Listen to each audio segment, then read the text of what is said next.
Innal hamdalillah nahmaduhu wa nasta'inuhu wa nastaghfiruh wa nu'minu bihi wa natawakkalu alayhi wa na'udzu billahi min shururi anfusina wa min sayyiati a'malina.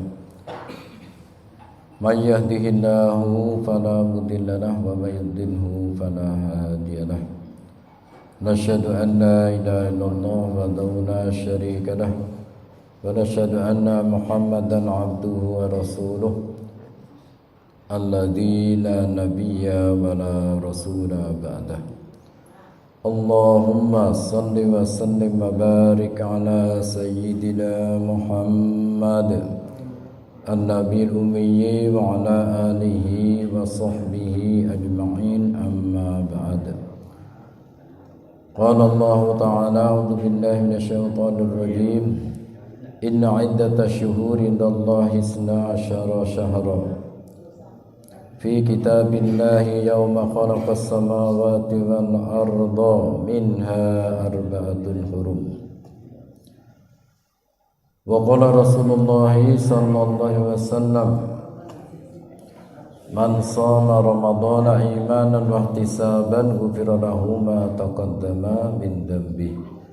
Atau kama qala Rasulullah sallallahu alaihi wasallam.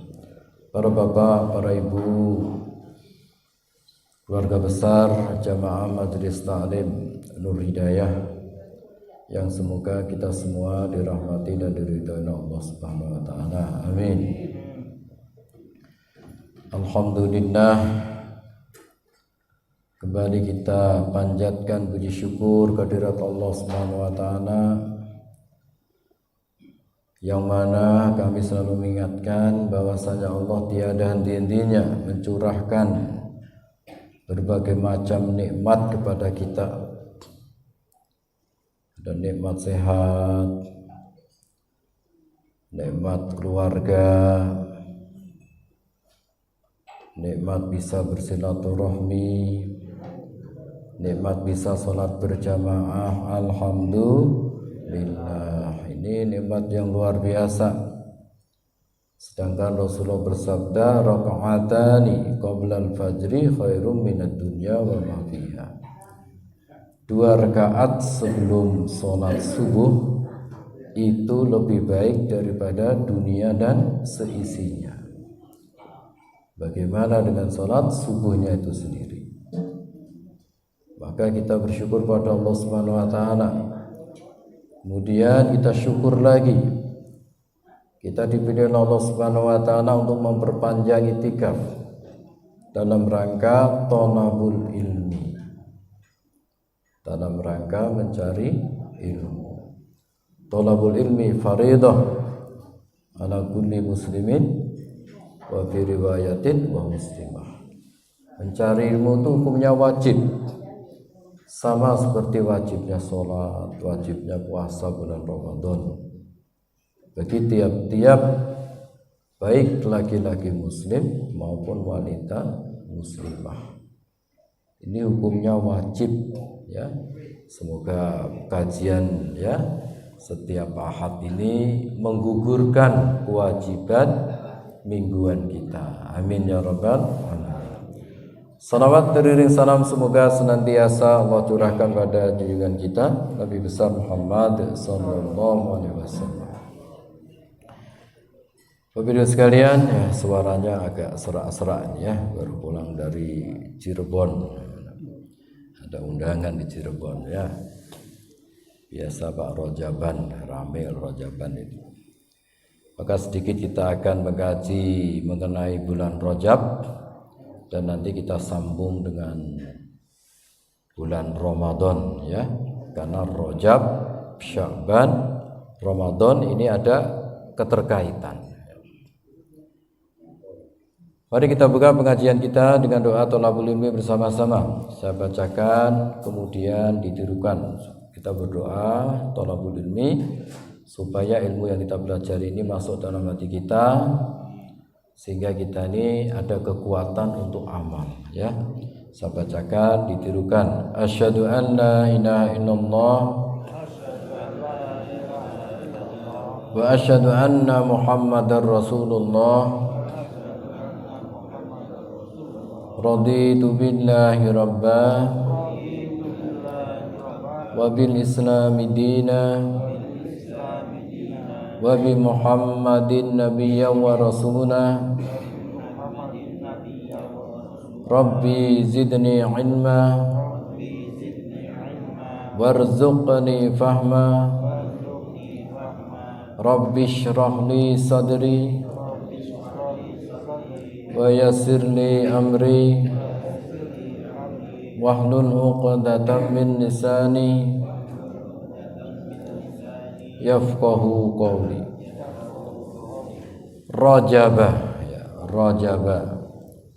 Bukan rajaba, bukan, tapi rajaba. Tiga-tiganya pendek. Rajaba, ya.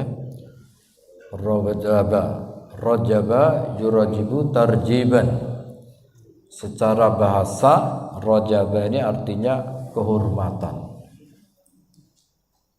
Atau dalam kamus yang lain itu mencurahkan, ya. Sehingga apabila kita mampu mengisi Rajab dengan benar, maka Rajab ini akan mencurahkan keberkahan buat kita. Amin. Mencurahkan rahmat buat kita. Amin ya rabbal alamin. Nah, Bapak Ibu sekalian, berapa jumlah bilangan bulan dalam satu tahun yang menetapkan bulan-bulan dalam satu tahun itu 12? Langsung Allah Subhanahu wa ta'ala. Bukan ijtihad ulama, bukan pendapat siapa-siapa, tapi langsung dari Allah Subhanahu wa ta'ala, sebagaimana firman-Nya dalam surat At-Taubah ayat 36. Inna iddatash syuhuri 'indallahi 12 syahra. Sesungguhnya bilangan bulan-bulan di sisi Allah adalah 12 bulan.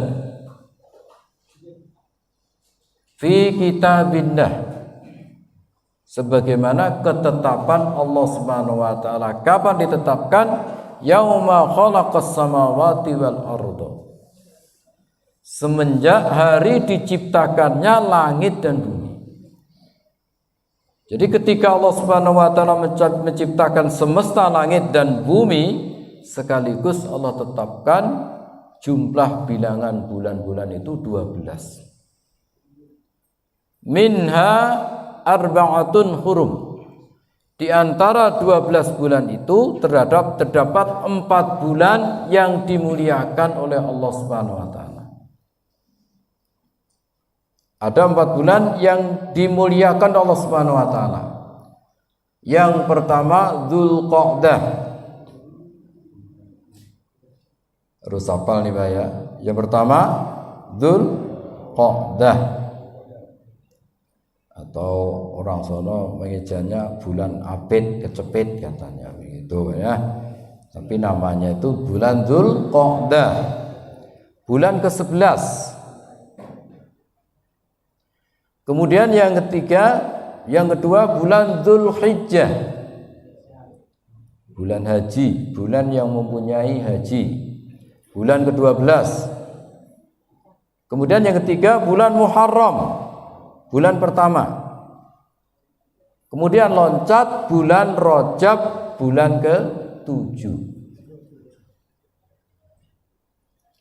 Ingat ya, Dzulqa'dah, Dzulhijjah, Muharram, Rajab.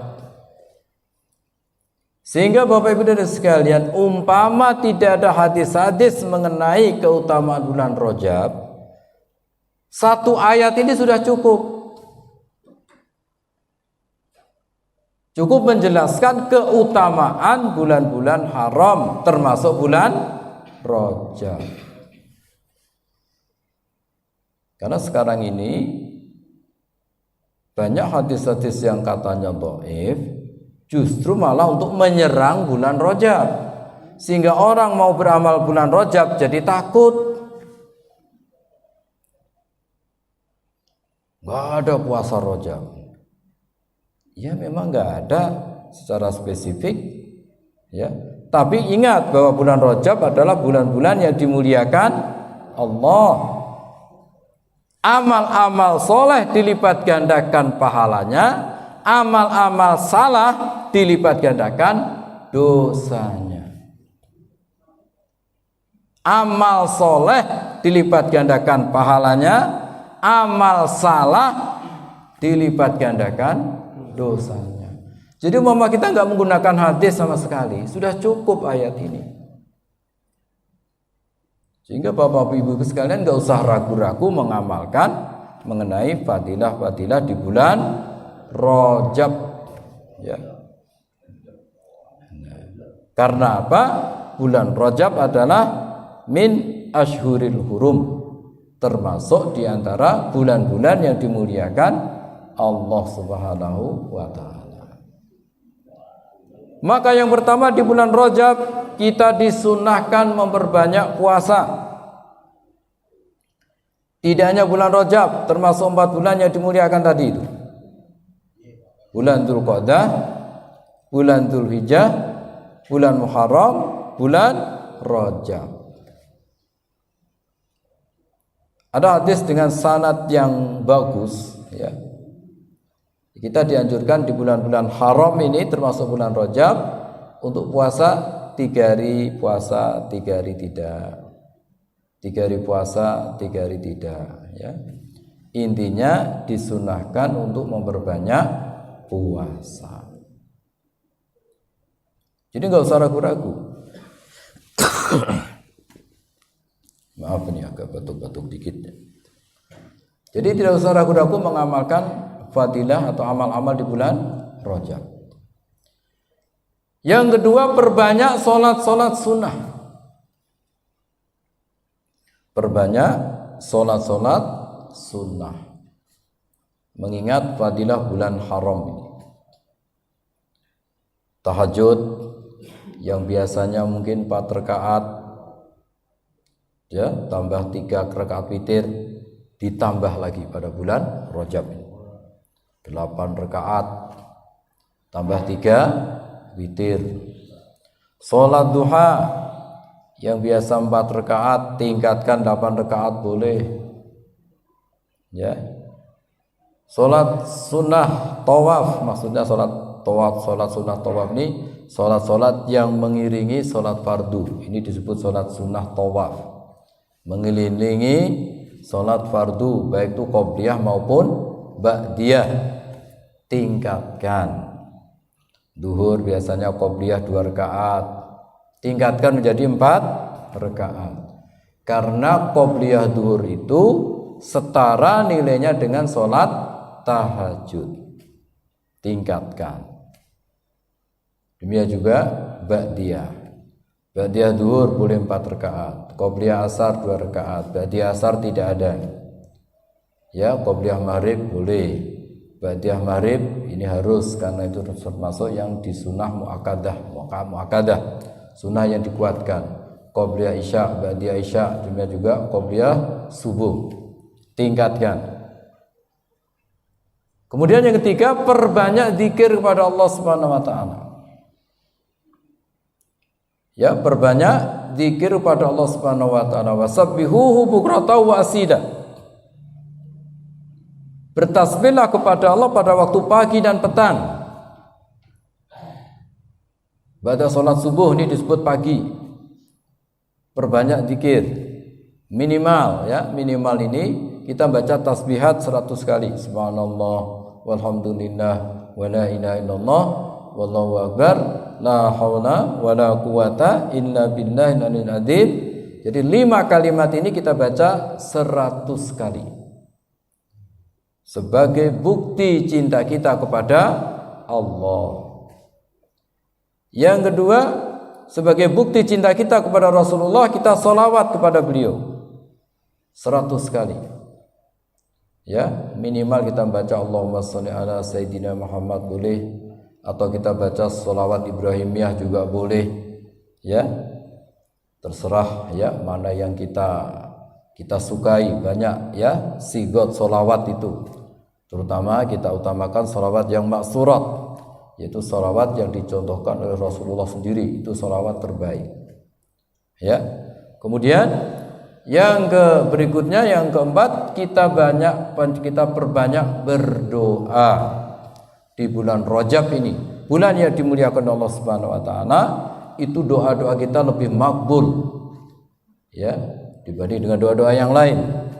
Dibanding dengan bulan-bulan yang lain, ya. Kecuali Ramadan. Ramadan itu paling utama. Perbanyak doa. Maka diantaranya dalam Musnad Imam Ahmad itu ada doa yang masyhur, walaupun hadisnya ini secara ilmu hadis itu dhaif ya, tetapi doa menggunakan hadis dhaif itu boleh-boleh saja. Doa menggunakan hadis dhaif lebih baik daripada doa dengan cara sendiri.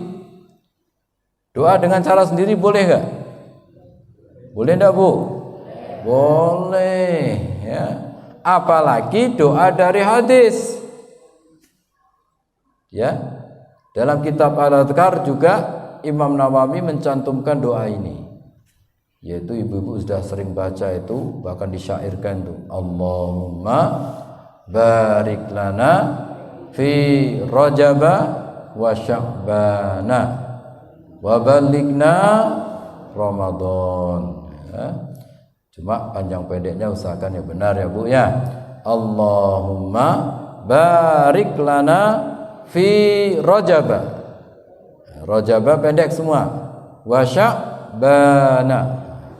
Ya Allah, berkailah kami di bulan Rajab dan bulan Sya'ban, wa balighna, dan sampaikan kami ya Allah pada bulan Ramadan. Ya, kita perbanyak doa itu supaya apa? Di bulan Rajab ini, di bulan Sya'ban, bulan Rajab ini kita persiapan untuk menjambut berdatangnya bulan suci Ramadan. Kita minta keberkahan di bulan Rajab dan bulan Sya'ban, dan kita berdoa semoga Allah sampaikan pada bulan Ramadan. Karena puncaknya ini di bulan Ramadan ini. Jadi kalau dalam istilah riyadhah, dalam istilah olahraga, ya, bulan Rajab dan bulan Sya'ban ini sebagai warming up. Sebagai apa? Pemanasan. Jadi kalau kita mau olahraga lari, mau olahraga renang, perlu yang namanya pemanasan. Ya, sehingga ketika masuk kolam renang nggak kaget. Ya. Tapi kalau tiba-tiba langsung masuk, nggak bisa kram dan lain sebagainya. Nah, demikian juga ya, kita mau lari, ini pemanasan dulu. Baru kemudian kita lari, kita pacu badan kita. Demikian juga hadirin sekalian, sebelum kita ini berpacu dalam bulan Ramadan, persiapannya dari bulan Rajab. Dilatih perbanyak puasa, dilatih perbanyak ibadah, dilatih perbanyak zikir, dilatih perbanyak berdoa. Kemudian kita perbanyak sedekah, ya. Jangan lupa perbanyak sedekah. Sedekah ini luas ya. Zakat termasuk sedekah, tapi kalau sedekah belum tentu zakat. Infak masuk sedekah, tapi sedekah belum tentu infak. Karena kita senyum sedekah, membuang duri dari jalan sedekah ya. Kita baca subhanallah itu sudah sedekah juga ya. Maka hadirin sekalian, kita perbanyak amal-amal ibadah di bulan Rajab, sehingga kita nanti memasuki bulan Ramadan kita sudah siap ya, siap untuk memacu diri meningkatkan amal, baik amal ibadah ya yang mahdhah maupun ghairu mahdhah. Maka kita lanjutkan memasuki bulan Ramadan. Yang pertama kita ini ibadahnya adalah asyamu, yaitu siam. Soma yasumu siaman. Soma yasumu sauman. Saum boleh, siam boleh. Ya. Secara bahasa artinya itu al-imsak. Siam secara bahasa artinya al-imsak dalam kamus itu. Artinya menahan. Siam artinya menahan, imsak juga artinya menahan. Sebagaimana firman Allah dalam surat Maryam ayat 26, Allah Subhanahu wa taala berfirman, "Inni nadartu lirrahmani sauma Sesungguhnya aku bernadar kepada Allah karena Allah sauma untuk saum. Nah, saum di sini bukan saum sebagaimana pengertian kita, yaitu saum anil kalam, yaitu imsakan anil kalam, yaitu menahan diri dari berbicara. Jadi ketika Ibunda Maryam selesai melahirkan Nabi Isa alaihissalam, untuk menghindari hujatan orang-orang Yahudi karena beliau difitnah, ya, berzina dan lain sebagainya. Nah, sikap beliau ini adalah sauma, imsakan anil kalam, yaitu menahan diri dari berbicara. Maka dengan izin Allah, Nabi Isa yang masih bayi itu sudah bisa bicara. Nah, beliau Nabi Isa ini dari bayi, inilah yang membela kesucian ibundanya. Al-maqsudu bihi, yang dimaksud di sini secara syar'i, yaitu al-imsaku anil mufattirat. Itu menahan diri dari berbagai macam perkara-perkara yang bisa membatalkan puasa, makan, minum dan lain sebagainya. Min tulu'il fajri, dari semenjak terbit fajar, ila ghurubis syamsi, sampai terbenamnya matahari, ma'aniyah, disertai dengan niat. Ini yang disebut dengan puasa. Ini puasa secara umum, baik puasa fardu Ramadan maupun puasa sunnah. Kemudian keutamaan berpuasa. Yang pertama, hadis dari Abu Hurairah radhiyallahu anhu, sesungguhnya Rasulullah SAW beliau bersabda, qala Allah azza wa jalla, berfirman Allah Subhanahu wa taala, kullu amal ibni Adam lahu. Tiap-tiap amal anak Adam, maksudnya amal manusia ini adalah untuk dirinya sendiri, illa siyam, kecuali puasa.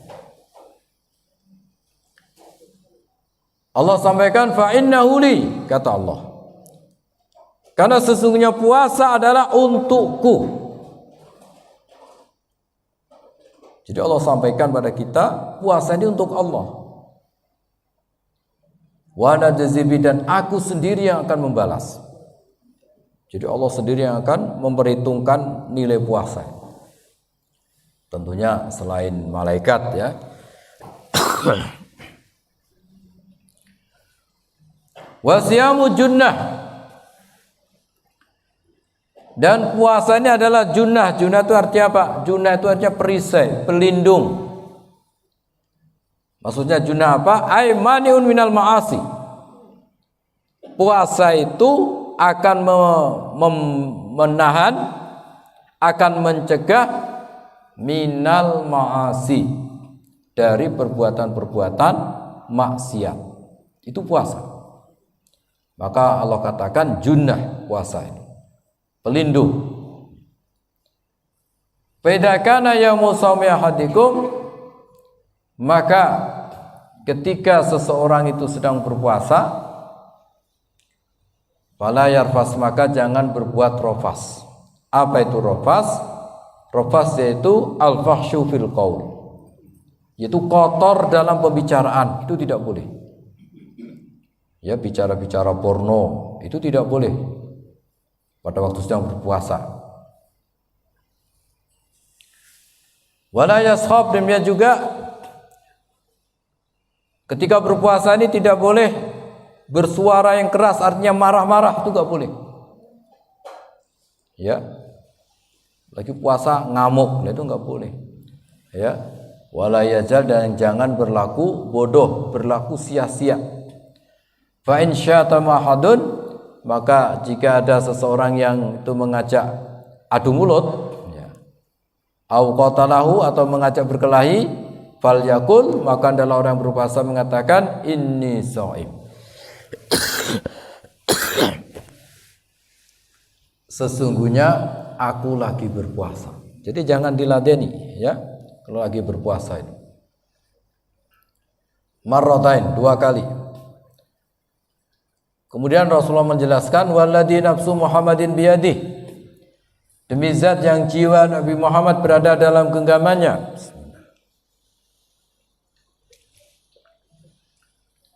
Demi zat yang jiwa Nabi Muhammad berada dalam genggamannya, la khulufu famis shaim. Sungguh khuluf ini bau mulut yang disebabkan berpuasa, itu namanya khuluf. Bukan bau mulut, bukan sebab karena tidak gosok gigi, bukan.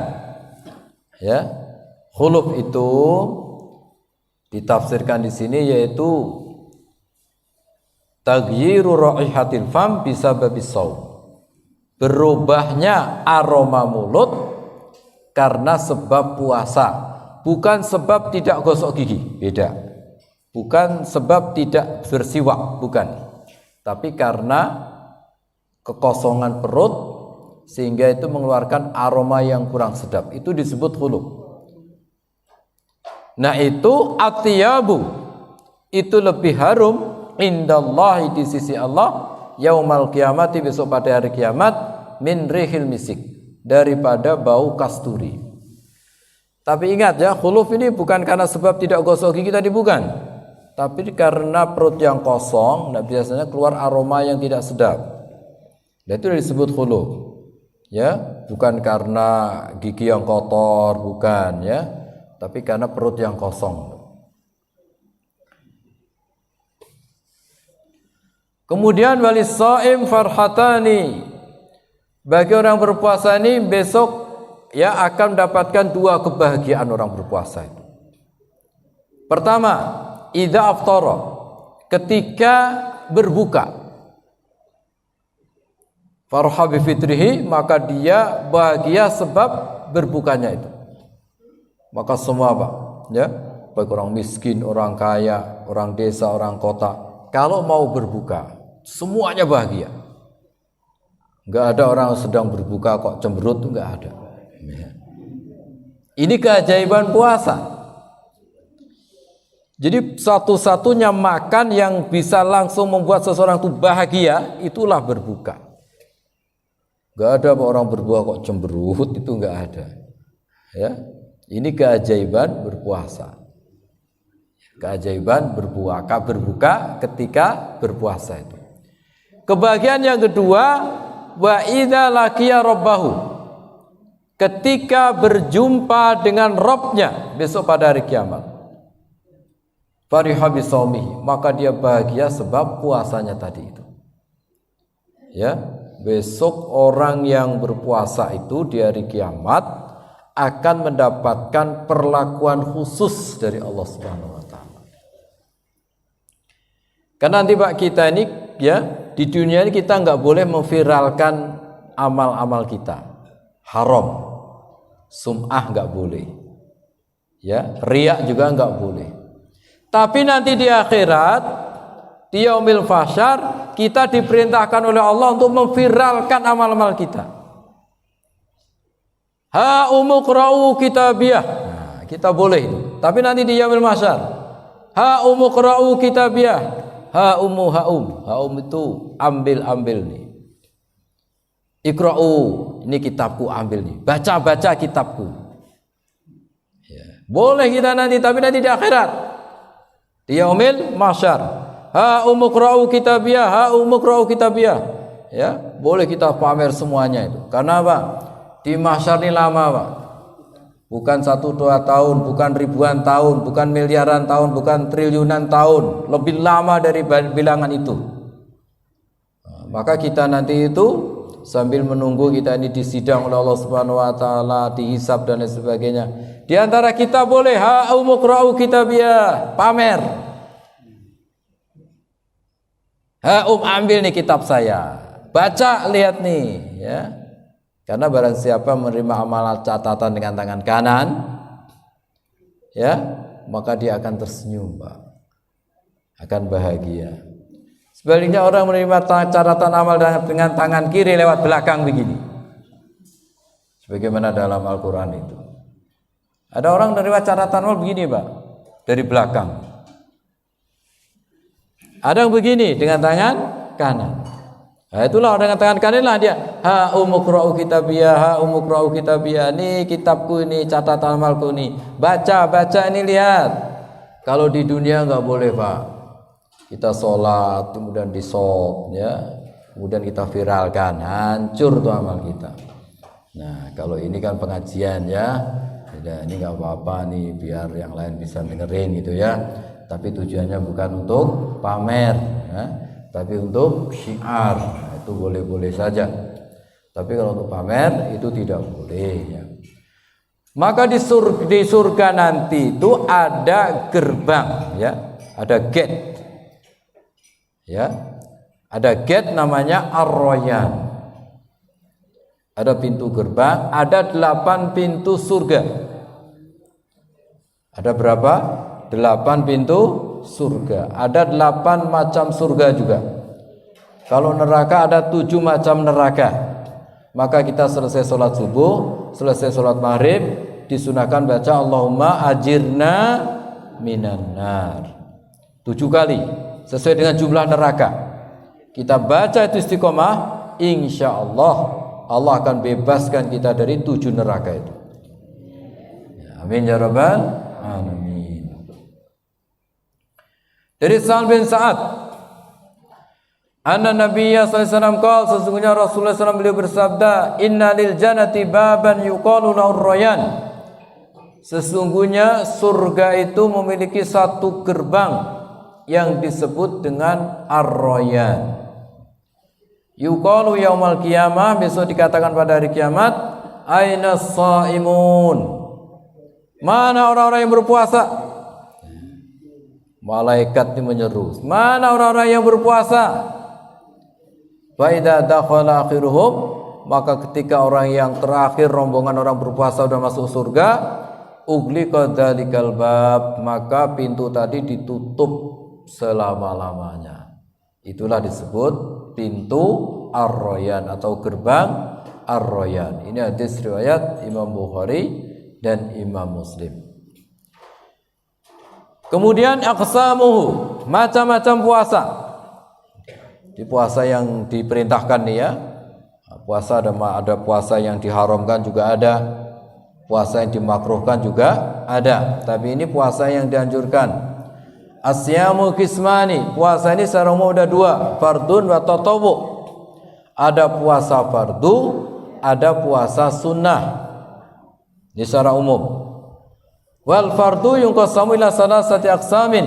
Kemudian puasa fardu terbagi lagi menjadi 3. Selain bulan Ramadan ada 2 lagi yang difardukan. Yang pertama puasa difardukan shaum Ramadan. Itu puasa bulan Ramadan. Inilah nanti 2 bulan ke depan ya kita akan mudzakarahkan mengenai puasa Ramadan. Yang kedua, shaumul kifarat, yaitu puasa tebusan. Puasa tebusan. Ini juga wajib hukumnya. Contohnya apa ini? Ya kalau ada pembunuhan, ya ada pembunuhan tanpa sengaja, nabrak orang misalnya mati, ya. Maka orang yang nabrak ini ya pertama diperintahkan untuk memerdekakan budak. Budak sudah tidak ada zaman kita. Maka yang kedua ini yaitu puasa 2 bulan berturut-turut. Maka kalau ada kaum kerabat kita ya pernah eksiden ya, pernah kecelakaan, nabrak orang mati misalnya, ini wajib puasa 2 bulan berturut-turut. Yang ketiga, kalau tidak mampu baru yaitu bersedekah untuk 60 orang miskin ya. Tapi ini bukan pilihan, ini urutan ya. Yang kedua ini adalah puasa 2 bulan berturut-turut. Itu disebut puasa kifarah. Ya. Maka kita harus penuhi ya kalau terjadi seperti itu. Dan banyak lagi contoh yang lain itu. Yang ketiga yang difardukan Allah yaitu shaumun nadar. Puasa nadar ini juga hukumnya wajib. Maka bagi bapak ibu atau siapa saja mungkin putra putrinya pernah bernadar puasa, tolong segera diingatkan untuk ditunaikan. Misalnya kalau saya lulus ujian, misalnya ya, saya akan puasa 3 hari. Nah ini jadi wajib. Ini disebut puasa nadar ya. Inilah Bapak Ibu sekalian, sementara pengajian kita untuk pertemuan yang akan datang, kita akan mudzakarah mengenai puasa Ramadan secara khusus, ya.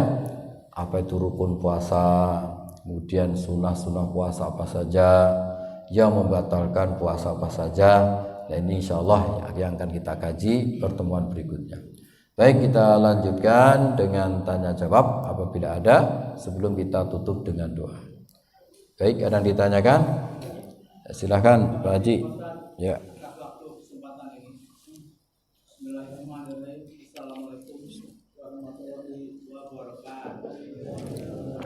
Waalaikumsalam warahmatullahi wabarakatuh. Bahwa sebentar lagi kita akan memasuki bulan suci Ramadan.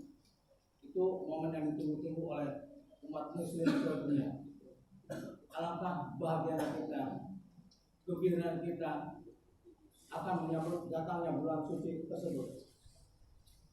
Kemudian di sisi lain, setelah kita menghadapi bulan suci Ramadan, tidak lama lagi akan menghadapi yaitu yang namanya bulan haji, di mana ini orang-orang muslim di dunia juga sangat mendambakan untuk berangkat pergi haji di sana, di mana orang yang tidak mampu kepengen bagaimana caranya. Nah, tidak disangka-sangka saya melihat di media baru-baru ini itu ada yang namanya haji virtual atau haji dari rumah. Itu entah kebenarannya bagaimana, itu saya tidak mengerti, karena saya lihat langsung dari sana, dari Mekahnya sendiri itu bahwa haji virtual itu boleh. Nah, di kalangan NU sendiri ini sedang diperdebatkan itu sah atau tidak. Nah, kalau memang kebenaran ini bisa, alangkah bahagianya bagi orang-orang yang tidak mampu akan hal itu. Itu yang kedua, Pak Ustaz, itu mengenai surga ini ada 8 pintu atau yang neraka 7 pintu. Ini maksud saya fasilitasnya bagaimana sih Pak Ustaz? Kok dibedakan begitu? Nah, itu yang lama ingin saya tanyakan. Sekian. Assalamualaikum warahmatullahi wabarakatuh. Ya, waalaikumsalam warahmatullahi wabarakatuh. Ya, haji virtual. Ya. Ini juga ada, dulu juga hampir ada itu namanya sholat berjamaah virtual. Ya, jadi kita sholat di depan TV. Gitu. Ya. Nah, ini sekalian, berjamaah virtual juga ulama sudah mengatakan itu tidak sah. Demikian juga sholat Jumat virtual itu juga tidak sah. Demikian juga haji virtual ini juga sudah ada keputusan dari Majelis Ulama Indonesia, itu pun tidak sah karena tidak terpenuhi syarat-syaratnya. Ya, jadi ulama-ulama Saudi ini membuat haji virtual ini bukan untuk haji sebenarnya, ya, itu untuk panduan cara berhaji. Jadi menggunakan apa namanya itu, ya pasti namanya itu kalau di, saya lupa namanya itu, yang dia itu monitor tapi bentuknya itu di depan mata itu, jadi kayak real time gitu. Nah, itu keputusan ulama sudah menjelaskan itu tidak sah haji virtual seperti itu. Ya, karena pertama namanya haji itu al-haji wal arafah. Haji itu arafah. Ya, haji, inti haji itu arafah itu sebenarnya. Nah, itu tidak bisa diganti apa-apa. Jangankan ya, misalnya orang sakit, walaupun sakit itu harus dibawa ke Arafah. Maka di Arafah itu ada rumah sakit. Itu khusus untuk orang yang haji, yang dia nggak bisa di tenda-tenda, ditempatkan di rumah sakit Arafah itu. Jadi nggak bisa haji secara virtual, itu tidak terpenuhi syaratnya. Ya, tawaf ifadah itu rukun dalam haji.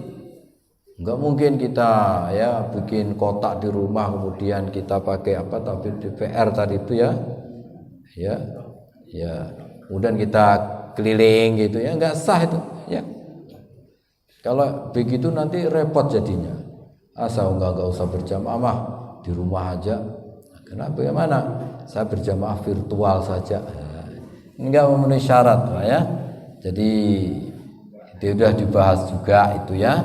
Syaratnya tidak memungkinkan itu, ya. Ini jawaban saya sementara sebetulnya. Kalau MUI sudah jelas tuh, enggak tahu kalau dari Bahsul Masail NU ya, bagaimana keputusan. Yang jelas di sini kita nggak bisa wukuf di Arafah. Sedangkan inti haji itu Arafah.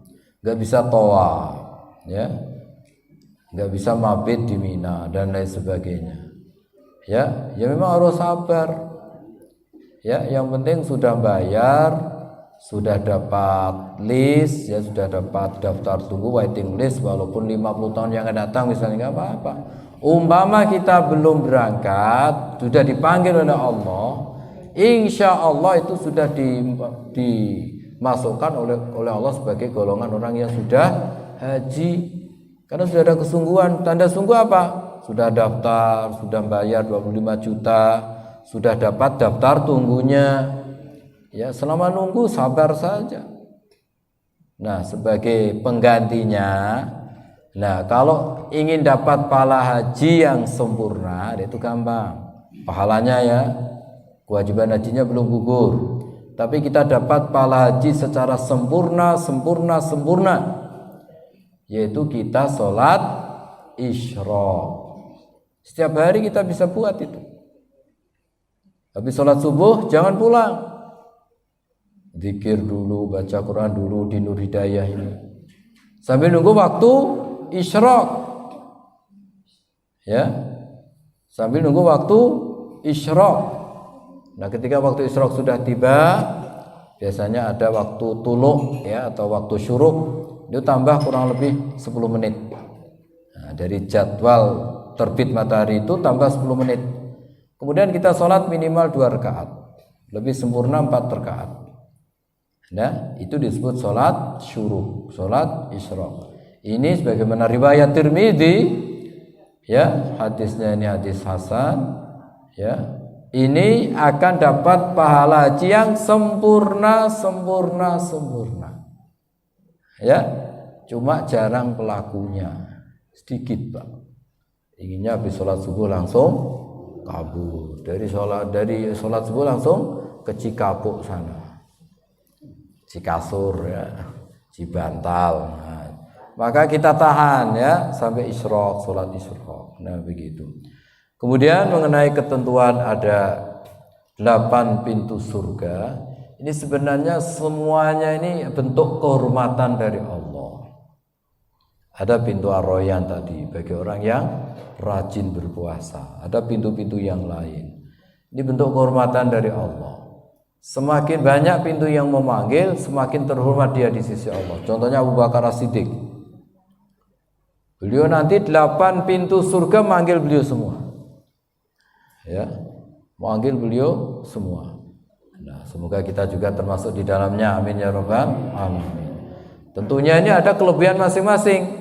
Ya, yang tahu hanya Allah Subhanahu wa taala. Demikian juga neraka ada 7 neraka itu. Ya. Neraka jahanam tuh Pak sebenarnya itu neraka paling ringan itu. Ya, apa lebih dahsyat lagi neraka. Seringan-ringannya neraka itu. Orang dipakaikan terompah.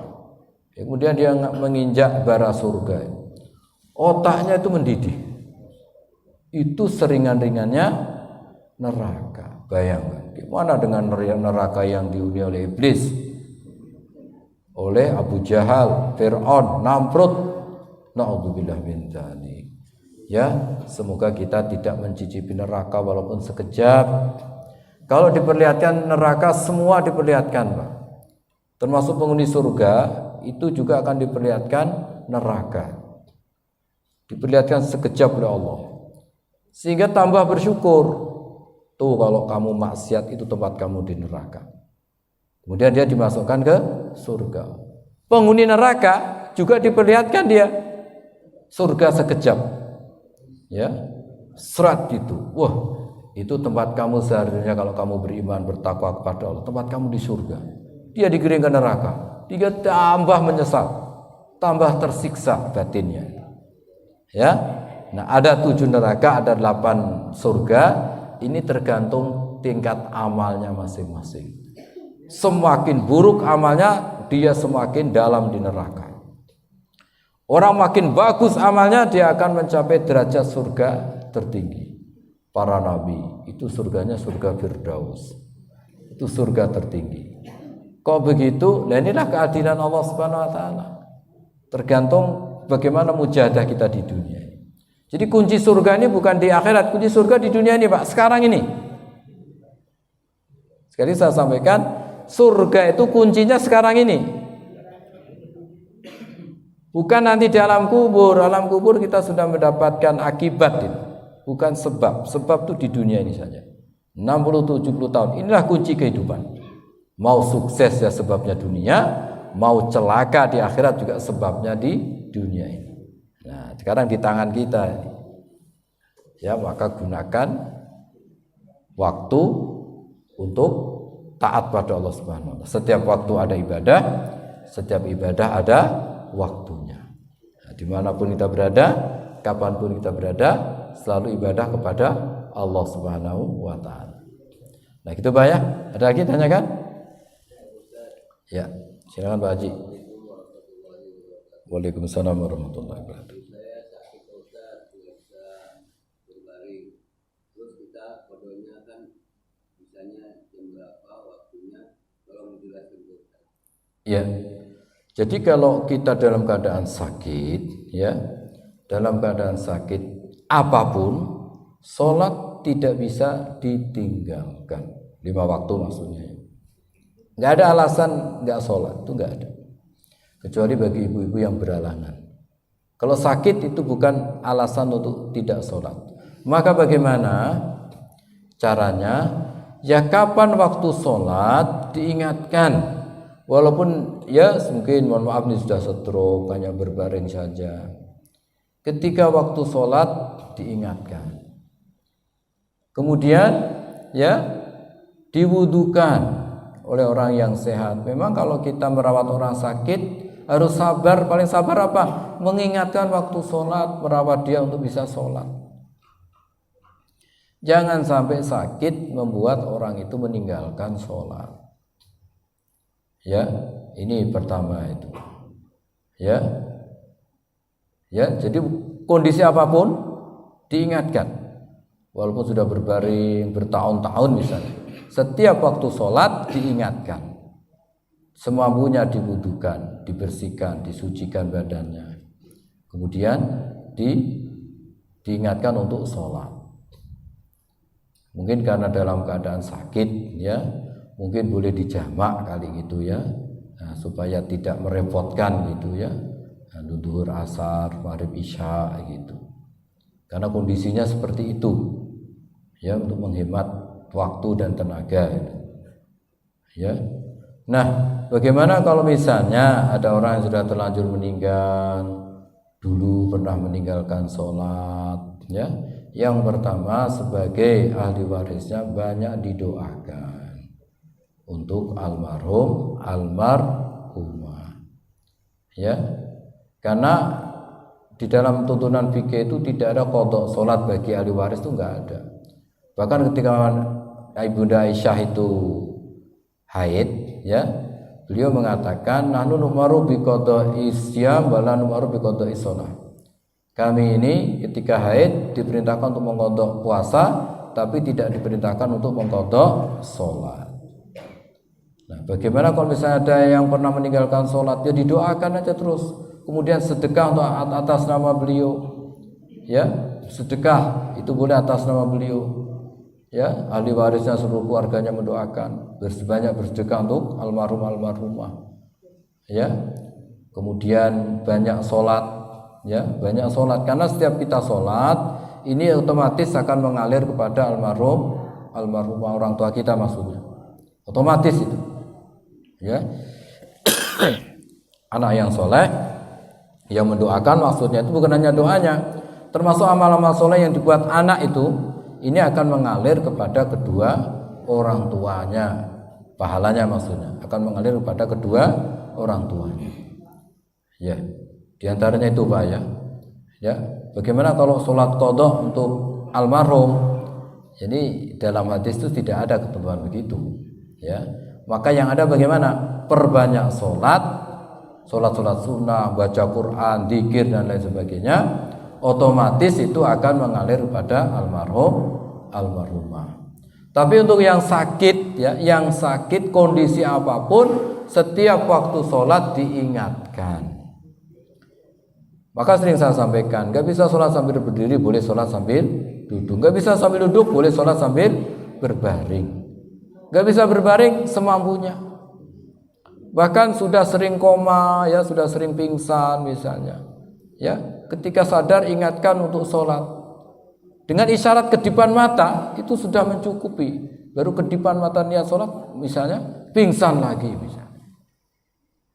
Itu sudah mencukupi. Nanti kalau sehat tadi ya, nanti kalau sehat, nah sholat yang tidak sempurna tadi boleh diqadha oleh yang bersangkutan, ya begitu. Nah, begitu Pak ya. Ya. Ada lagi Pak? Ya, cukup ya. Al-Fatihah. A'udzubillahi minasyaitonir rajim.